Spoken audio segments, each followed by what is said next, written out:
Hello everyone, welcome back to our channel Coded Curiosity. मैं हूं आंचल और आप सभी का स्वागत करती हूं आपके अपने साइंस लर्निंग चैनल में। आज मैं क्लास 9th का chapter 2 is matter around us pure लेकर आई हूं। ये जो चैप्टर है इसमें हम पढ़ेंगे कि साइंस और इंग्लिश में प्योरिटी का क्या कंसेप्ट है, कैसे डिफरेंस है। प्योर का मतलब साइंस में अलग है और इंग्लिश में अलग है। इसके अलावा हम वेरियस टाइप्स ऑफ मिक्सचर्स पढ़ेंगे, जैसे कि ट्रू सॉल्यूशन, सस्पेंशन, कोलॉइड्स, और मेटल्स क्या होती हैं, नॉन मेटल्स क्या होता है और मेटलॉइड्स क्या होते हैं। तो चलिए बिना टाइम गवाए शुरू करते हैं हमारा chapter is matter around us pure. तो सबसे पहले मैटर क्या है। Matter is anything which occupies space and has मास। कोई भी चीज हमारे आसपास, कोई भी चीज अगर उसका वो मास है और वो स्पेस ऑक्युपाई कर रही है तो उसे हम क्या कहेंगे, मैटर। जैसे कि सॉलिड, लिक्विड और गैस, जो हम चैप्टर 1 में पढ़ते हैं कि मैटर क्या है, सॉलिड, लिक्विड और गैस। अब वो जो मैटर हमारे आसपास है, क्या वो प्योर है? क्वेश्चन आता है कि क्या वो प्योर है। अब प्योरिटी का जो कंसेप्ट है साइंस में बिल्कुल ही अलग है। इंग्लिश में हम क्या कहते हैं कि एक प्योर मिल्क, यानी कि शुद्ध घी, शुद्ध दूध, है ना। तो वो शुद्धता के बेसिस पे हम उसको प्योरिटी का कंसेप्ट देते हैं, यानी कि वो चीज प्योर है जिसमें कोई मिलावट ना हो, कोई एडल्ट्रेशन ना हो। तो बट साइंस क्या कहती है? साइंस कहती है प्योर वो सब्सटेंस है जो सिर्फ एक ही टाइप के पार्टिकल से बनी है या एक जैसे दो अलग अलग टाइप के पार्टिकल से बनी हो, उसे हम क्या कहेंगे, प्योर। तो what is pure? Pure is means all the constituent particle of that substance are same in their chemical nature।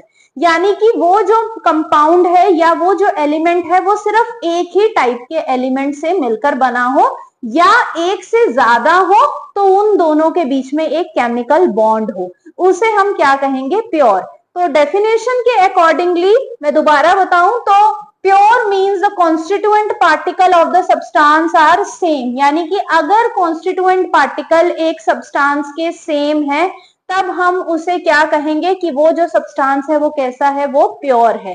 Pure जैसे कि अगर आप कहें गोल्ड एक प्योर सब्सटेंस है, अगर हम प्योर गोल्ड की बात करें, मैं उस गोल्ड की बात नहीं कर रही जिसकी हम ज्वेलरी बनाते हैं, क्योंकि वो गोल्ड प्योर नहीं है। रीजन, जो प्योर गोल्ड है वो बहुत ही ज्यादा सॉफ्ट मेटल है जिसको आप ज्वेलरी बनाने में यूज नहीं कर सकते। अगर हमें ज्वेलरी बनानी है तो हमें गोल्ड थोड़ा हार्ड चाहिए, इसीलिए उस गोल्ड में थोड़ा सा कॉपर या सिल्वर मेटल्स को मिक्स किया जाता है और उसे हम क्या बोलते हैं, एलॉय। तो जो gold purest form of gold है that is a pure. Aluminium is go pure, sodium is pure metal. तो यानी कि अगर मैं देखूं तो गोल्ड, अगर मेरे पास एक गोल्ड का एक बिस्किट है तो वो जो बिस्किट है वो किससे बना हुआ है, वो छोटे छोटे गोल्ड के एटम से बना हुआ है। तो that is called the pure substance. अब प्योर सब्सटेंस फर्दर दो चीजों में क्लासिफाइड है, that is element and compound. Element means the simple constituent particles are atom. यानी कि एलिमेंट किससे बना हुआ है, एक ही टाइप के एटम से। Element is made up of one type of atom and it can not be broken down. Element को, अगर आपके पास एक गोल्ड का पीस है, आप उसको हैमर से बीट करें, हैमर से उसको तोड़ते जाएंगे, एंड तक क्या होगा कि उसके अंदर जो है वो गोल्ड ही रहेगा, वो उसके जो कोई कॉन्स्टिट्यूएंट पार्टिकल्स में वो ब्रेक नहीं होगा। यानी कि आप अगर फिजिकली आप उसको या केमिकली कुछ भी आप मेथड अपनाएं, बट वो गोल्ड ही रहेगा। गोल्ड ऐसा नहीं है कि उसके कुछ और कॉन्स्टिट्यूएंट पार्टिकल आपको नजर आएंगे। It means atom is the smallest particle which can exist. आप उसके इलेक्ट्रॉन, प्रोटॉन, न्यूट्रॉन लेवल तक नहीं पहुंच पाएंगे। It is further divided into metals, non metals and metalloid. जो एलिमेंट्स हैं, एलिमेंट्स कितने एलिमेंट्स हैं हमारे पीरियोडिक टेबल में आज के टाइम में जो डिस्कवर हो चुके हैं according to the NCERT, that is 118 element. अब तक 118 एलिमेंट हमारे डिस्कवर हो चुके हैं। उन 118 एलिमेंट्स में से 91 जो है वो है मेटल्स, 20 जो है वो है नॉन मेटल्स और 7 जो है वो है मेटलॉइड्स। तो क्या है, 91 मेटल्स हैं, 20 नॉन मेटल्स हैं और 7 क्या है, मेटलॉइड।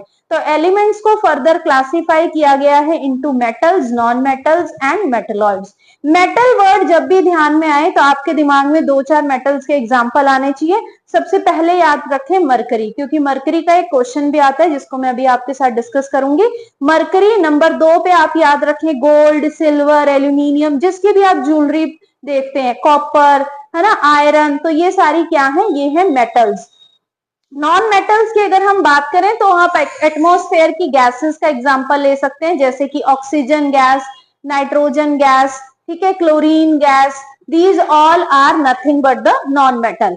जो हमारे मेटलॉइड है इनके एग्जांपल्स को हमें लर्न करना पड़ेगा। मेटलॉइड्स कौन कौन से हैं, बोरोन, सिलिकॉन एंड जर्मेनियम। तो boron, silicon and germanium are the metalloid. इनके एग्जांपल्स को आपको याद रखना पड़ेगा। तो सबसे पहले मेटल्स की अगर हम प्रॉपर्टीज की बात करें तो मेटल्स आर मेलिएबल। मेलिएबल का क्या मतलब होता है, that they can be beaten into thin sheet. आप मेटल के एक पीस को लीजिए, आप अगर उसको हैमर से मारेंगे तो वो थिन शीट में कन्वर्ट हो जाएगी। सबसे बेस्ट एग्जांपल अगर मैं कहूं, सिल्वर फॉयल। आप देखते हैं जैसे हम कुछ मिठाइयां होती है जैसे काजू कतली, उसके ऊपर आप देखते हैं एक पतली सी सिल्वर की लेयर है, वो जो कौन सी प्रॉपर्टी की वजह से है, that is due to the malleability, that show that metals are malleable. Then metals are ductile also. Ductiles means अगर आप उसको खींचते जाएं वो पतली सी वायर्स में भी कन्वर्ट हो जाएगा, और वो जो वायर है that can be used for the electric circuit and other purposes. अब डक्टिलिटी, जो मोस्ट डक्टाइल मेटल है वो कौन सी है, मोस्ट डक्टाइल मेटल है गोल्ड।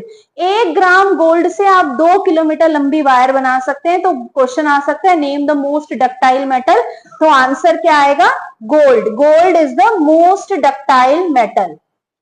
सबसे ज्यादा डक्टाइल जो मेटल है वो कौन सी है, गोल्ड। और मेलिएबल में भी अगर मैं कहूं तो gold and silver.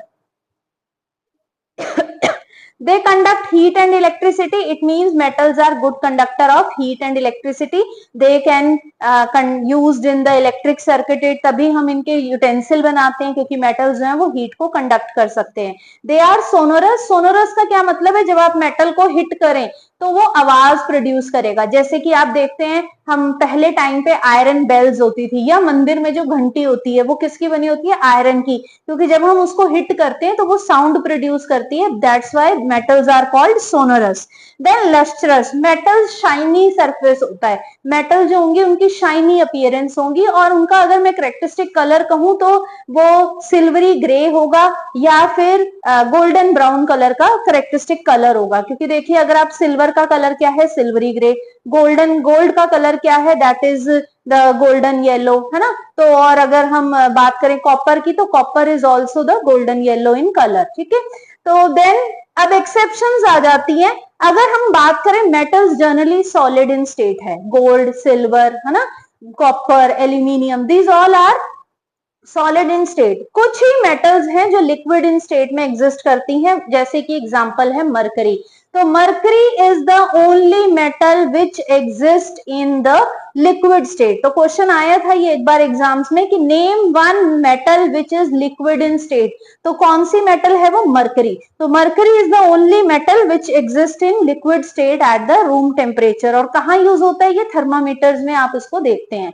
Then come to the non metal. कितनी नॉन मेटल्स हैं हमारे पीरियोडिक टेबल में, 20 नॉन मेटल्स। तो नॉन मेटल्स ना ही तो मेलिएबल हैं, यानी कि ना ही तो आप उनको बीट करके शीट्स में कन्वर्ट कर सकते हो, ना ही आप उनसे पतली वायर्स बना सकते हो, और वो ना ही हीट ना ही इलेक्ट्रिसिटी को कंडक्ट करती है। It means they are poor conductor of heat and electricity. They are non lustrous, ना ही कोई शाइन है, ना ही वो साउंड प्रोड्यूस करती है। Example oxygen, nitrogen, sulphur. तो मैंने आपको कहा गैसेस को आप याद रखिए, आपसे इजिली याद हो जाएगा।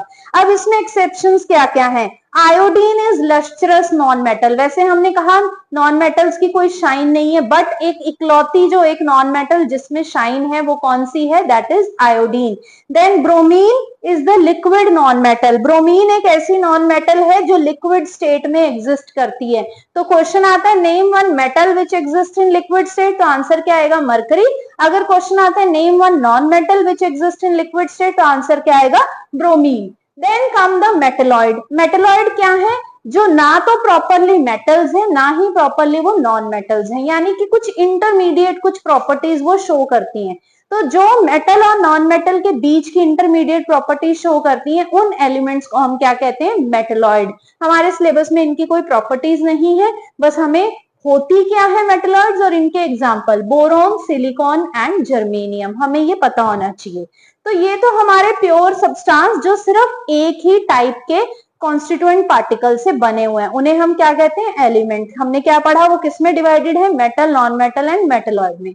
अगर वो constituent particle more than one type से बने हों, यानी कि if they are made up of more than one type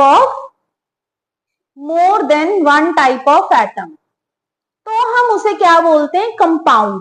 अब कंपाउंड में जैसे कि वाटर, अब वाटर में दो एलिमेंट है, कौन कौन से एलिमेंट है, हाइड्रोजन एंड ऑक्सीजन। वाटर कौन कौन से दो एलिमेंट से बना है, हाइड्रोजन एंड ऑक्सीजन।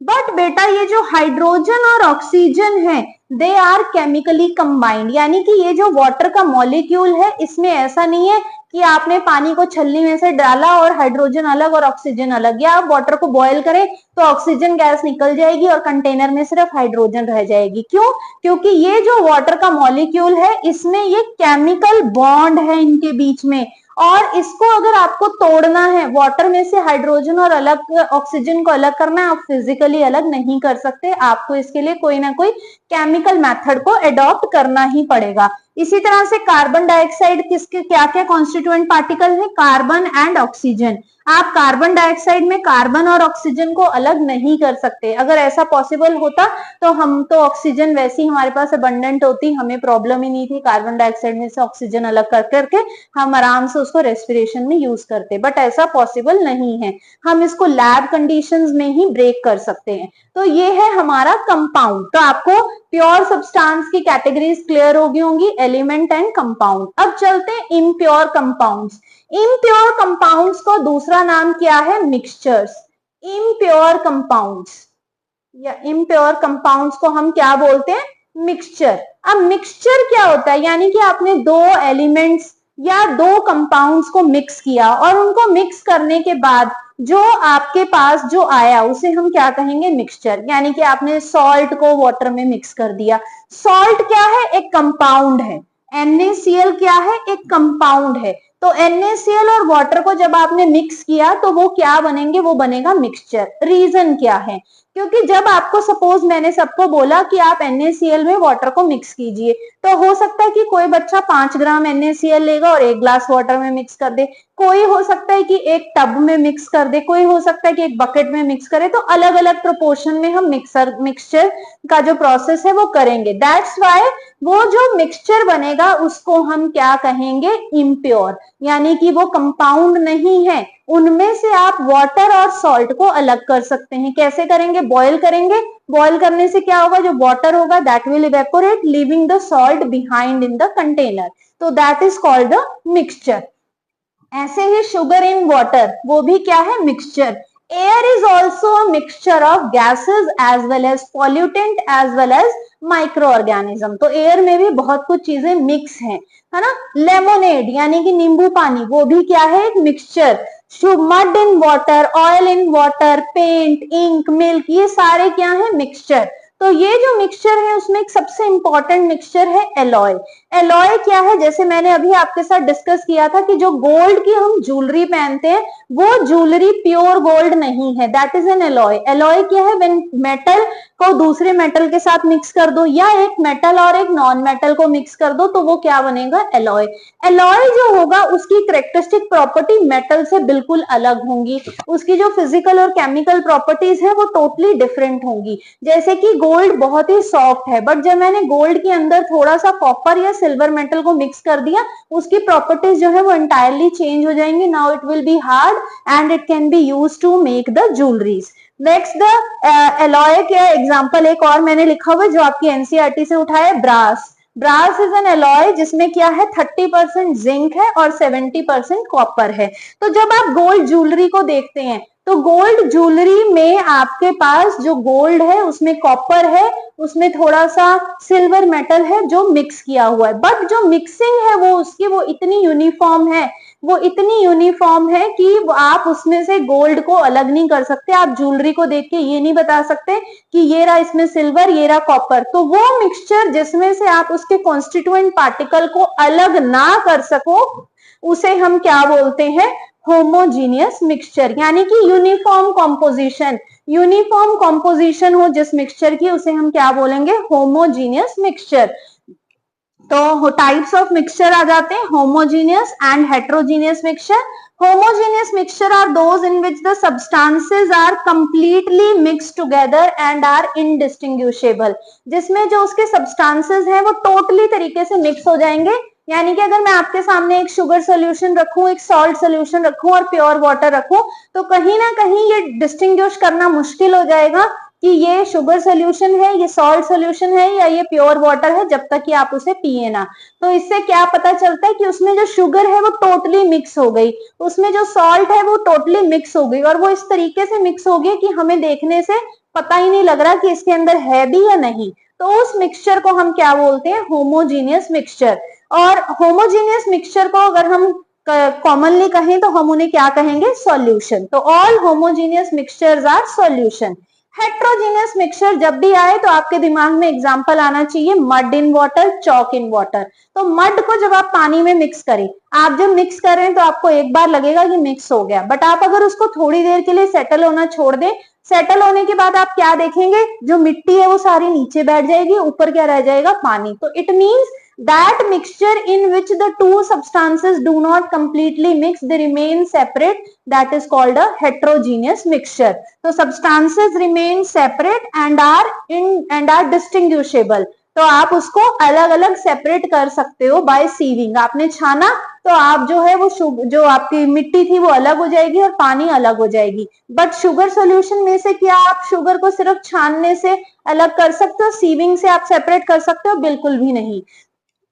इसके हेट्रोजीनियस में क्या क्या आता है, सस्पेंशन और कोलॉइड्स। तो सस्पेंशन और कोलॉइड्स जो है वो क्या है, हेट्रोजीनियस मिक्सचर। अब होमोजीनियस के क्या क्या एग्जांपल आ जाएंगे, सॉल्ट इन वाटर, एयर। अब जो हमारे आसपास एयर है तो हम उस एयर में ऑक्सीजन को, कार्बन डाइऑक्साइड, नाइट्रोजन, इन गैसेस को आप देख के विजुअलाइज करके अलग नहीं कर सकते, बिकॉज वो जो मिक्सचर है वो कैसा मिक्सचर है, होमोजीनियस मिक्सचर।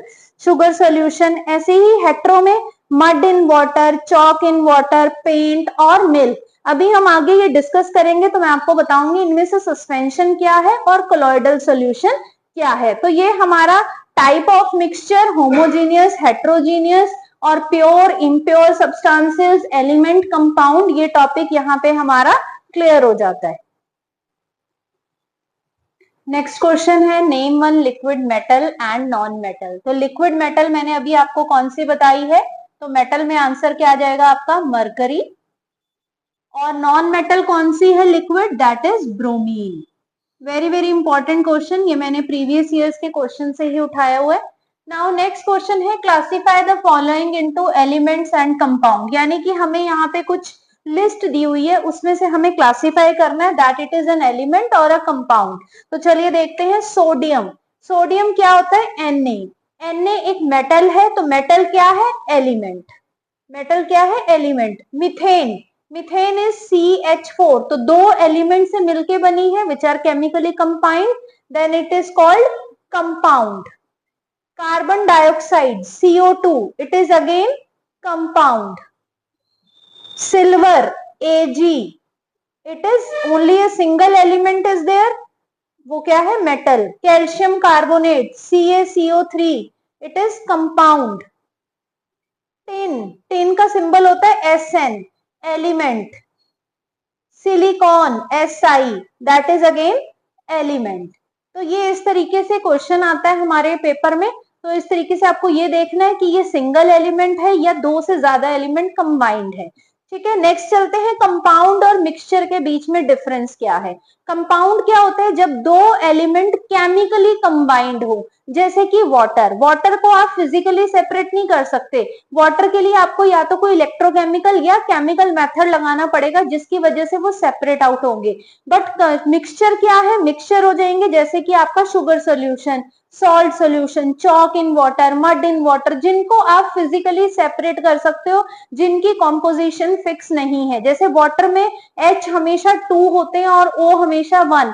चाहे आप वाटर, वो आपका सी वाटर है, चाहे रेन वाटर है, चाहे आपका टैप वाटर है, स्कूल वाटर है, कोई भी वाटर है, that remain H2O only because it is a compound. तो प्रॉपर्टीज पढ़ लेते हैं, it is a pure substance whereas it is impure substance, their elements are combined together chemically। कैसे जुड़े हुए वो एक दूसरे से, केमिकली जुड़े हुए हैं, जबकि यहाँ पे they are combined together just by mixing, यानी कि दो को मिक्स किया और वो बन गए। दे हैव फिक्स कॉम्पोजिशन, जैसे मैंने आपको कहा कि वाटर में हमेशा 2 H होंगे और कितने O होंगे, हमेशा एक ऑक्सीजन एटम होगा। बट इसमें वेरिएबल कॉम्पोजिशन है, जैसे अगर हमने शुगर सोल्यूशन बनाना है तो अगर 1 ग्लास पानी में 1 शुगर का अगर हम स्पून डालें, 1 स्पून फुल ऑफ शुगर, तब वो भी हमारा शुगर सोल्यूशन कहलाएगा। बट अगर आपने उसी में 2 to 3 स्पून डाल दिए तब वो भी आपका शुगर सोल्यूशन ही कहलाएगा, because it is a mixture and it has variable composition that can vary from person to person.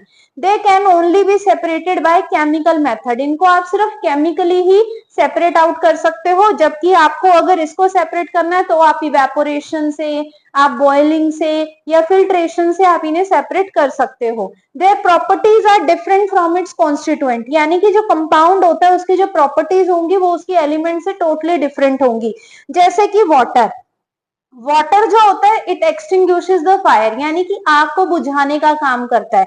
बल्कि जो इसके कॉन्स्टिट्यूएंट है, कौन कौन से कॉन्स्टिट्यूएंट है, हाइड्रोजन और ऑक्सीजन। ये जो हाइड्रोजन गैस है it Burns with the pop sound, यानी कि हाइड्रोजन बर्न करती है, खुद से जलती है, यानी कि कंबस्टिबल गैस है। और जो ऑक्सीजन है that is a supporter of combustion, यानी कि ऑक्सीजन क्या है, जहां कहीं आग लगी हो तो अगर ऑक्सीजन मिल जाए तो वहां पे वो आग जो है वो और भी अच्छे से जलेगी, तो that is a supporter of combustion. तो ये इनमें डिफरेंस है। तो यानी कि प्रॉपर्टीज जो है कंपाउंड की उसके एलिमेंट से टोटली अलग है, बट यहाँ पे जो प्रॉपर्टीज होती है मिक्सचर की वो टोटली सेम रहती है। यानी कि अगर आप शुगर सोल्यूशन में देखें तो शुगर भी स्वीट इन टेस्ट है और जो शुगर सोल्यूशन होगा that will also be sweet in taste, तो यानी कि प्रॉपर्टीज रिमेन द सेम।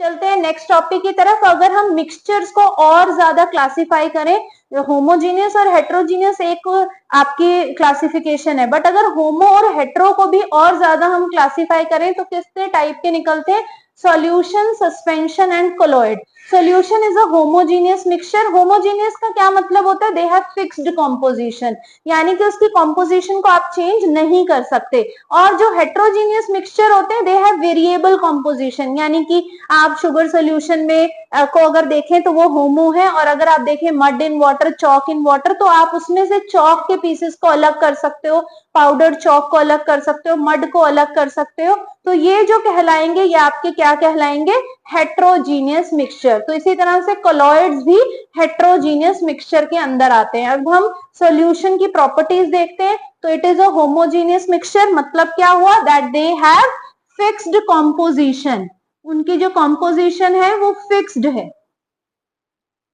यानी कि वेरी नहीं करेगी। They don't have the variable composition. It has 2 component, solute and solvent.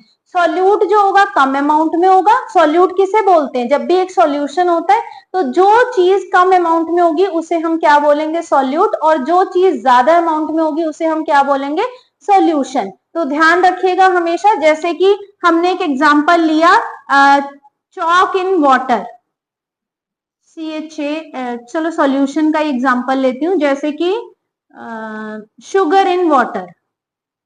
तो शुगर इन वाटर में जो शुगर है वो क्या हो गया, sugar is solute and water is solvent, क्योंकि वाटर ज्यादा अमाउंट में होगा। जब भी आप लेमोनेड बनाते हैं तो लेमोनेड बनाने में सबसे ज्यादा अमाउंट में आप क्या लेते हैं, वाटर, तो वाटर क्या है, सॉल्वेंट, और शुगर, सॉल्ट और जो लेमन जूस है वो सारे क्या कहलाएंगे, सॉल्यूट। तो solute is that component which is present in less amount and solvent is that component which is present in large amount.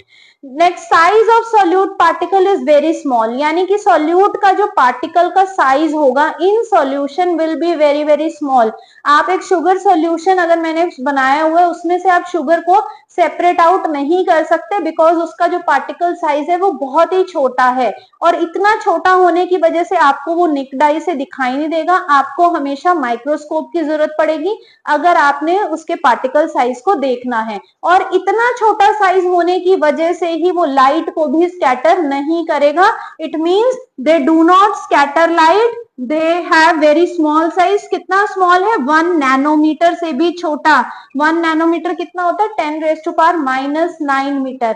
1 nanometre से भी छोटा साइज है, इसी वजह से आप उसको माइक्रोस्कोप से ही देख सकते हो, नेक्ड आई से नहीं देख सकते। और अगर आप शुगर सोल्यूशन को फिल्टर करना चाहें, यानी कि आप उसे छानना चाहें, तो वो छनेगा नहीं, यानी कि they can not be separated by the filtration. बहुत ही ज्यादा स्टेबल है। आपने एक बार शुगर सोल्यूशन बना के रख दिया, आप 2-3 दिन बाद भी देखोगे तब भी ऐसा नहीं होगा कि शुगर जो होगी वो सेटल हो जाएगी। They do not scatter the light, it means they do not show the Tyndall effect, तो वो टिंडल इफेक्ट को भी शो नहीं करते। They do not show the Tyndall effect, that is scattering of light, show नहीं करेंगे। क्यों नहीं शो करेंगे, because they have very small size. अब टाइप ऑफ सोल्यूशन डिपेंड करता है कि सॉल्यूट और जो सॉल्वेंट कंपोनेंट है वो कौन कौन से हैं। तो चलिए, जैसे मैंने यहाँ पे कुछ एग्जांपल लिए हैं। शुगर सॉल्यूशन, शुगर सॉल्यूशन में कम अमाउंट में कौन है, शुगर, तो इसीलिए सॉल्यूट क्या कहलाएगा, शुगर, एंड सॉल्वेंट क्या कहलाएगा, वाटर। तो that is solid in liquid solution. Again, salt solution is also an example of solid in liquid solution, क्योंकि यहाँ पे solid amount में क्या है, salt, और liquid amount में क्या है, water. Then soda water, very very important, आपको कई बार क्वेश्चन आ जाता है, keep in mind, soda water क्या है। सोडा वाटर में वाटर के अंदर कार्बोनेटेड गैस है, यानी कि इसको हम कार्बोनेटेड वाटर भी कहते हैं। Carbon dioxide gas is when dissolved in water, it is called the soda water. तो सोडा वाटर क्या है, carbon dioxide gas in water, very very important. Sea water, समुद्र का जो पानी है उसमें क्या है, पानी में कुछ सॉल्ट्स डिसॉल्व हैं, तो salt here is the solid in liquid type of solution. Then tincture of iodine, very important, बहुत बार इस पे क्वेश्चन आता है। What is tincture of iodine? Tincture of iodine में एल्कोहल के अंदर आयोडीन को डिसॉल्व किया गया है। एल्कोहल के अंदर जो आयोडीन, जो हमारी नॉन मेटल है, जो कि सॉलिड स्टेट में होती है, उसको उसके अंदर मिक्स किया हुआ है, therefore it is called a tincture of iodine. Then air, air में क्या है, नाइट्रोजन गैस, नाइट्रोजन गैस के अंदर ऑक्सीजन और कार्बन डाइऑक्साइड गैस को डिसॉल्व किया हुआ है। नाइट्रोजन में ही, क्यों, क्योंकि नाइट्रोजन का अमाउंट ज्यादा है, कितना है, 78% of nitrogen is present in the air, और उस 78% के अंदर ऑक्सीजन और कार्बन डाइऑक्साइड को मिक्स किया होता है। ऑक्सीजन कितना, 21%, और कार्बन डाइऑक्साइड कितना, दैट इज 0.03%। तो air is also a solution of gas in gas. Next है concentration of solution. It is the amount of solute present in a given amount of solution. यानी कि एक solution में कितना solute present है उसे हम उसकी concentration कहेंगे। यानी कि अगर आपने 2 ग्राम शुगर को 100 ग्राम वाटर में डाला, 2 ग्राम शुगर को अगर आपने 100 ग्राम वाटर में डाला, तो वहां पे जो solute कितना है, that is 2 gram.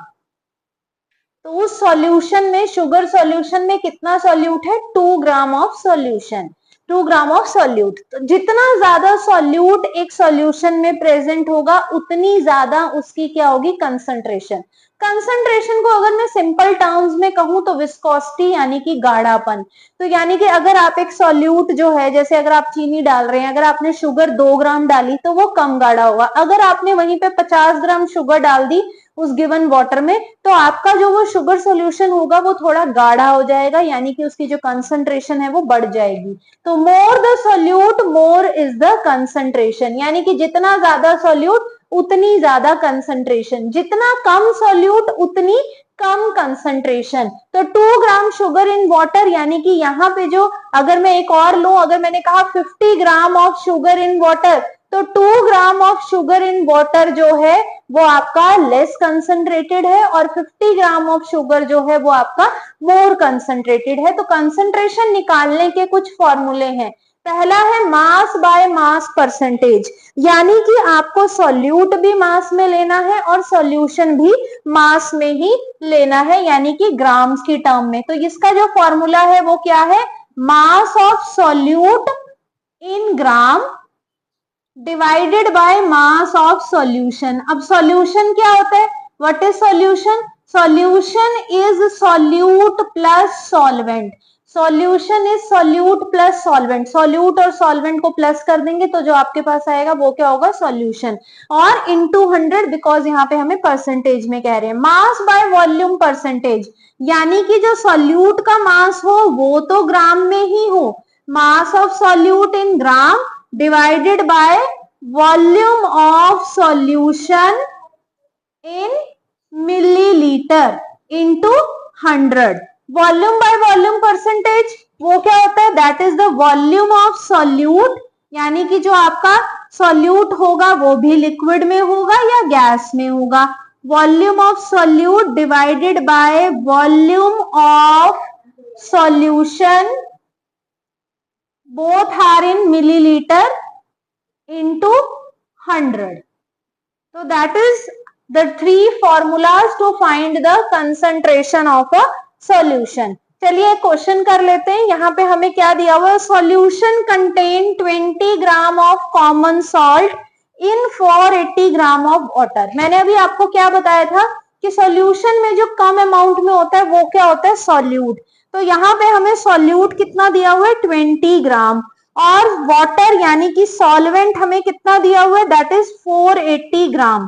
Calculate the concentration in terms of mass by mass percentage. Solute है मेरे पास, सॉल्वेंट है, मास ऑफ सॉल्यूशन नहीं है, तो मास ऑफ सॉल्यूशन कितना हो जाएगा, mass of solute plus mass of solvent, that comes out 500 ग्राम। अब कंसंट्रेशन ऑफ सॉल्यूशन उन्होंने हमें बता दिया है कि जो कंसंट्रेशन निकालनी है वो मास बाय मास परसेंटेज की टर्म में निकालनी है, that is mass of solute divided by mass of solution into 100। तो मास ऑफ सॉल्यूट कितना है, 20 ग्राम डिवाइडेड बाय 500 इंटू 100। तो हम कटिंग करेंगे तो 5 4 जा कितनी आ गई, 4%, यानी कि इसमें हम क्या कहेंगे कि 4% is the amount of common salt present in the 480 gram of water. This is how we will solve this question. Next topic आता है सेचुरेटेड और अनसेचुरेटेड सॉल्यूशन। सेचुरेटेड वर्ड आपने कॉमनली भी सुना होगा कि जब हम पढ़ते पढ़ते बहुत टाइम हमें हो जाता है तो हम क्या कहते हैं कि हमारा जो अब ब्रेन में अब कुछ भी नहीं जा रहा, अब दिमाग में कुछ भी जाना बंद हो गया, बिकॉज अब हम सेचुरेट हो चुके हैं, यानी कि और डाटा अब हमारा ब्रेन उठा नहीं सकता। इसी तरह से वो सॉल्यूशन जिसमें और सॉल्यूट आप ऐड ना कर सको उसे हम क्या कहेंगे, सेचुरेटेड सॉल्यूशन। अब पानी जो है वो मना कर रहा है कि बस अब मैं और चीनी या मैं और जो वो सॉल्ट है वो मेरे अंदर मत डालो, मेरे अंदर अब वो घुलने की जो कैपेसिटी है वो खत्म हो चुकी है, अब मैं और नहीं ले सकता, तो उस सॉल्यूशन को हम क्या कहेंगे, सेचुरेटेड सॉल्यूशन। और unsaturated solution is that solution in which more solute can be added, यानी कि जब आपने एक सॉल्यूशन बनाना शुरू किया, आपने शुरू में 2 ग्राम जैसे सॉल्ट डाला वो घुल गया, फिर उसके बाद 2 ग्राम और डाला वो भी घुल गया, तो यानी कि अभी जो सॉल्यूशन है वो कैसा है, अनसेचुरेटेड। अब और सॉल्यूट ऐड होना बंद हो गया, यानी कि वो सॉल्यूशन अब क्या बन चुका है, सेचुरेटेड। बट हम भी स्मार्ट है, हम भी सेचुरेटेड को अनसेचुरेटेड में कन्वर्ट कर सकते हैं।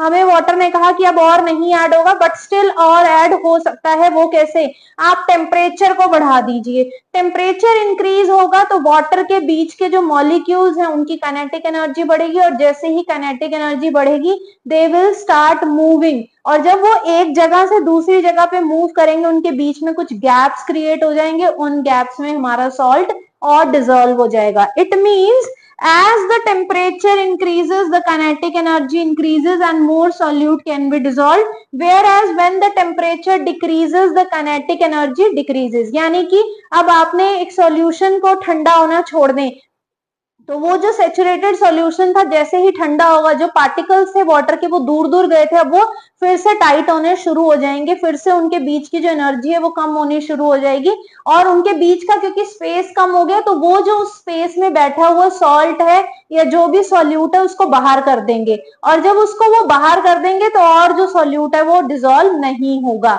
इसी तरह से आप देखते हो कि हम घर में चाशनी बनाते हैं, तो चाशनी बनाने के लिए हमें उसे हीट करना पड़ता है, क्योंकि वो जो होता है वो कंसंट्रेटेड सॉल्यूशन बन जाता है, उसमें और जो सोल्यूट यानी कि जो शुगर है वो डिसॉल्व नहीं हो रही होती, हम उसको हीट करते हैं और शुगर डिसॉल्व हो जाती है। बट जैसे ही हम उस चाशनी को फ्रिज में रखते हैं, फिर हम क्या देखते हैं, शुगर के जो क्रिस्टल्स हैं वो अलग हो जाएंगे। वो क्रिस्टल्स का अलग होना यानी कि टेम्परेचर डिक्रीज हुआ, काइनेटिक एनर्जी डिक्रीज हुई, तो वो जो शुगर थी वो अलग होनी शुरू हो जाएगी। तो ये बहुत ही इंपॉर्टेंट टॉपिक है, इस पे क्वेश्चन बनता ही है। Then come the very important topic, that is the solubility. Solubility क्या है? Maximum amount of solute. कितना मैक्सिमम अमाउंट ऑफ सॉल्यूट एक पानी में यानी कि 100 ग्राम ऑफ वाटर में या 100 ग्राम ऑफ सॉल्वेंट में डिसॉल्व हो सकता है at a given temperature. Generally जो सॉल्वेंट हमारे सिलेबस में हम यूज कर रहे हैं वो है वाटर। तो 100 ग्राम ऑफ सॉल्वेंट में कितना सॉल्यूट डिसॉल्व हो सकता है, वो क्या कहलाएगी? उसकी solubility. The amount of maximum amount, कि इससे ज्यादा और डिसॉल्व नहीं हो सकता, बट यही उसकी कैपेसिटी है, तो उसे हम क्या कहेंगे? उसकी सॉल्युबिलिटी। जैसे सपोज करते हैं कि एक सब्सटेंस है जिसका सिर्फ 3 ग्राम ही पानी में डिसॉल्व हो सकता है, तो 3 ग्राम जो है वो उसकी क्या है? सॉल्युबिलिटी। आप 3 से 3.5 भी करना चाहो तब भी वो डिसॉल्व नहीं होगा, that means the solubility of that particular solute is 3 grams.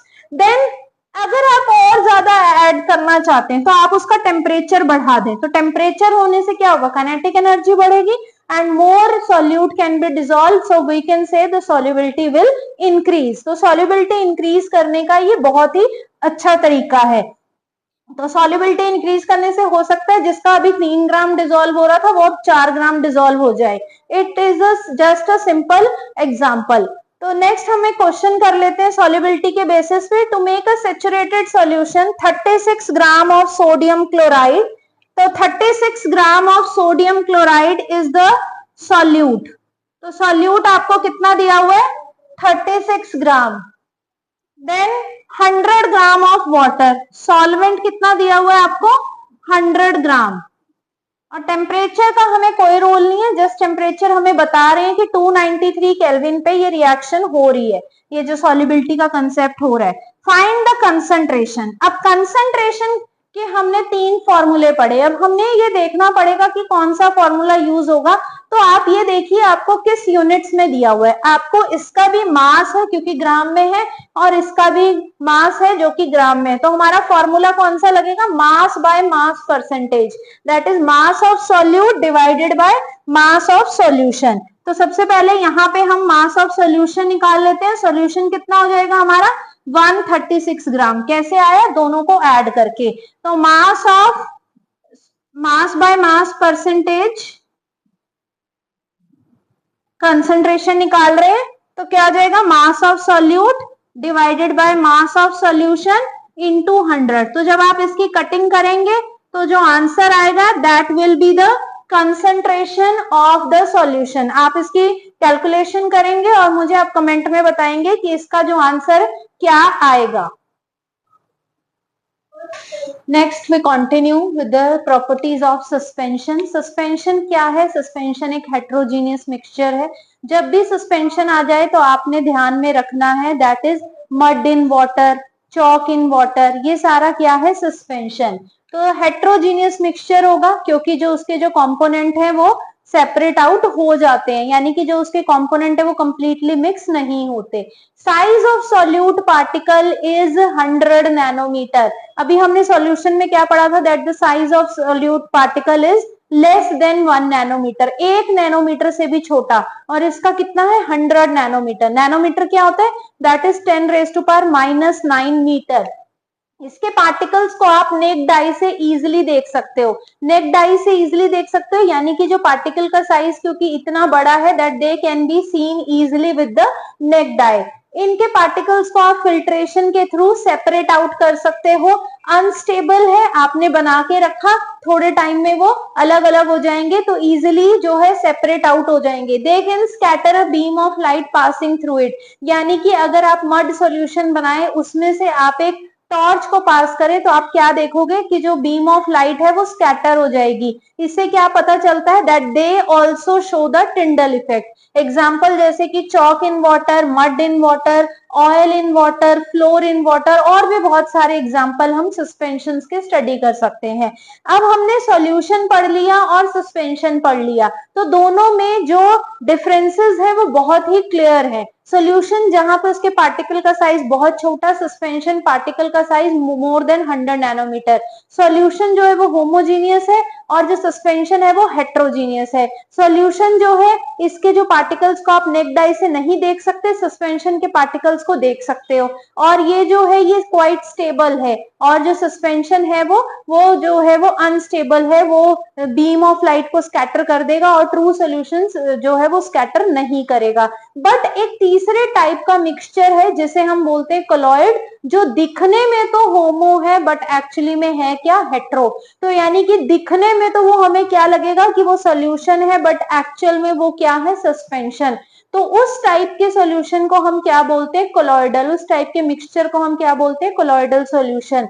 तो it appear to be homogeneous but it is heterogeneous. ऐसा क्यों? क्योंकि इसके पार्टिकल का साइज लेस देन 1 नैनोमीटर नहीं है। इसके पार्टिकल का साइज ना ही मोर देन 100 नैनोमीटर है, इसके पार्टिकल का साइज इन बिटवीन है, that is 1 to 100 nanometre. Their particle can not be seen with naked eye. तो ये जो प्रॉपर्टी होगी ये किसकी होगी, ट्रू सॉल्यूशन की। They can not be separated by filtration, ये भी प्रॉपर्टी किसकी होगी, ट्रू सॉल्यूशन की। बट दे आर स्टेबल, और सेपरेट नहीं होंगे। They scatter a beam of light passing through it, यानी कि जब एक बीम ऑफ लाइट उसमें से हम पास करें वो उसको स्कैटर कर देगा, और इस स्कैटरिंग को हम क्या बोलते हैं, टिंडल इफेक्ट। टिंडल ने सबसे पहले इस एक्सपेरिमेंट को, इस फिनोमिना को ऑब्जर्व किया, और उसने क्या कहा कि जब एक कोलॉइडल सॉल्यूशन में से हम बीम ऑफ लाइट को पास करें तो वो जो बीम ऑफ लाइट है उसके पाथ को विजिबल हो जाएगा, यानी कि हमें उस सॉल्यूशन के अंदर से उसका पाथ, उस बीम का पाथ नजर आएगा। तो जब हमें उसका बीम का पाथ नजर आए तो हम क्या कहते हैं, that they show the Tyndall effect. ये हम फिनोमिना अगर हम एक घर में कई बार हम क्या देखते हैं, सुबह सुबह हम बैठे होते हैं तो कर्टन से एक छोटी सी एक नैरो बीम ऑफ लाइट आ रही होती है, और हमें उसमें क्या लग रहा होता है कि इसमें कुछ स्मॉल माइक्रो ऑर्गेनिजम्स है, जबकि वो माइक्रो ऑर्गेनिजम्स नहीं होते, वो डस्ट और स्मोक है, जिसकी वजह से डस्ट और स्मोक का पार्टिकल साइज बड़ा होता है, जिसकी वजह से वो जो बीम आ रही है उसका पाथ विजिबल हो जाएगा, and that is called the Tyndall effect. इस इफेक्ट को हम एक डेंस कैनोपी ऑफ फॉरेस्ट में भी देख सकते हैं। आप एक घने जंगल में जाएं तो वहां पे जहां जगह जगह पे आप देखेंगे जहां पे लीव्स या फिर जो फॉरेस्ट कवर है वो नहीं होगा, तो वहां से एक narrow beam of light enter कर रही होती है, जिसे हम क्या कहते हैं, टिंडल इफेक्ट। तो ये टिंडल इफेक्ट बहुत इंपॉर्टेंट है, क्वेश्चन इस पे आ जाता है। अब जो कोलॉइडल सॉल्यूशन के जो कंपोनेंट है, जनरली सॉल्यूशन के कंपोनेंट क्या होते हैं, सॉल्यूट और सॉल्वेंट। कोलॉइडल सॉल्यूशन के कंपोनेंट को हम क्या बोलते हैं, डिस्पर्स्ड फेस और डिस्पर्सिंग मीडियम। डिस्पर्स्ड फेस यहाँ पे क्या है, सॉल्यूट, और डिस्पर्जन मीडियम क्या है, सॉल्वेंट। बट बोलना आपने इसको डिस्पर्स्ड फेज और डिस्पर्सिंग मीडियम ही है। मीडियम क्या होता है, जिसके अंदर आपने कोई चीज को डिसॉल्व किया, तो यहाँ वो मीडियम यानी कि सॉल्वेंट। अब यहाँ पे कुछ क्लासिफिकेशन है कोलॉइड्स की, based on the dispersed phase की स्टेट ऑफ मैटर क्या है और डिस्पर्सिंग फेज की स्टेट ऑफ मैटर क्या है। देखने में ये टेबल बहुत ही कॉम्प्लिकेटेड लगता है, पर मैं आपको इसको एक सिंपल ट्रिक से आपको इसको लर्न करवाऊंगी। आपने पहले एक टेबल बनाना है जिसमें आपने लिखना है, हेडिंग क्या देने हैं, disperse phase, dispersing medium and type, and then example. तो डिस्पर्स फेज में पहले आप कैसे लिखेंगे, solid liquid gas, then again solid liquid gas, then solid liquid. Gas नहीं लिखेंगे, उसका रीजन क्या है वो मैं अभी आपको क्लियर करती हूँ। देन यू डिस्पर्सिंग मीडियम में आप क्या लिखेंगे, 3 टाइम्स आपने क्या लिखना है, सॉलिड, 3 टाइम्स आप क्या लिखेंगे, लिक्विड, और गैस को 2 टाइम्स। रीजन क्या है, यहाँ पर भी जब गैस आ रहा है और डिस्पर्सिंग मीडियम में भी जब गैस आ रहा है, तो gas in gas is true solution, वो कोलॉइडल नहीं होता, वो क्या है, जिसका एग्जांपल है एयर। तो इसीलिए हम क्योंकि कोलॉइडल सोल्यूशन की बात कर रहे हैं हम उसका नाम नहीं लिखेंगे। तो solid liquid gas, solid liquid gas, solid liquid, then solid solid solid solid, liquid liquid liquid and gas gas. तो ये आपने लिख लिया। उसके बाद यहाँ पे जो आपके टाइप्स आएंगे उसको लर्न करने की मैं आपके साथ ट्रिक लेके आई हूँ। तो टाइप क्या है, solid in solid is solid sol, liquid in solid is gel, gas in solid is foam, solid in liquid is sol, liquid in liquid is called emulsion, gas in liquid is called foam, solid in gas is aerosol and liquid in gas is called aerosol. अब इसको learn कैसे करना है, यहां से यहाँ पे trick है। शुभम सिंह जी फिर से फर्स्ट आया, यानी कि S for Shubham, S for Singh, G for G, F for फिर, से, एस सी से, फर्स्ट, एफ फॉर फर्स्ट आया, डबल ए यहां से। तो इस ट्रिक के थ्रू आपका ये टेबल बहुत इजीली आपको लर्न हो जाएगा। अब बचा क्या, सिर्फ एग्जांपल। सॉलिड इन सॉलिड का कलर्ड जेमस्टोन, जेल का एग्जांपल आ जाएगा चीज और बटर, फॉर्म का फॉर्म ही लिख दे वो भी चलेगा। Sol is milk of magnesia, milk of magnesia क्या होता है, मैग्नीशियम हाइड्रोक्साइड, जिसे आप 10th में और डिटेल में पढ़ेंगे। इमल्शन का एग्जांपल है मिल्क, तो मिल्क किसका एग्जांपल है, कोलॉइडल सॉल्यूशन यानी कि milk. Form shaving cream, aerosol का एग्जांपल है स्मोक, एंड एरोसोल जो लिक्विड इन गैस उसका एग्जांपल है फोग या फिर डस्ट। तो इस तरीके से आप इसकी क्लासिफिकेशन को कर सकते हैं और इजीली सारे जो क्वेश्चंस हैं उनको सॉल्व कर सकते हैं। इस टेबल पे एक क्वेश्चन आपको पक्का आना ही आना है। तो यहाँ पे आपके कोलॉइडल के सारे एग्जाम्पल अगर कोई आपसे पूछ ले तो इनमें से आप किसी भी एग्जाम्पल लिख दीजिए, milk, shaving cream, foam, gel, तो ये सारे के सारे आपके यहाँ से एग्जाम्पल्स हो जाएंगे। तो इसी के साथ ही हमारा जो चैप्टर है is matter around us pure पूरा होता है। मैंने आपको हर तरीके के जो क्वेश्चंस हैं उससे रिलेटेड सारा डाटा यहाँ पे प्रोवाइड करने की कोशिश की है, बट स्टिल अगर आपको लगता है कि कोई टॉपिक में आपको कोई डाउट रह जाता है या आपको कोई क्वेश्चन क्लियर नहीं होता तो आप मुझे कमेंट बॉक्स में जरूर बताइए। मैं वहां पे आपके इस सारे जो टॉपिक है, जो भी डाउट्स हैं, उसको जरूर क्लियर करने की कोशिश करूंगी। वीडियो को ज्यादा से ज्यादा अपने फ्रेंड्स के साथ शेयर कीजिए ताकि सब बच्चों के सारे डाउट्स क्लियर हो सके, और कमेंट और लाइक और शेयर करना ना भूलिए।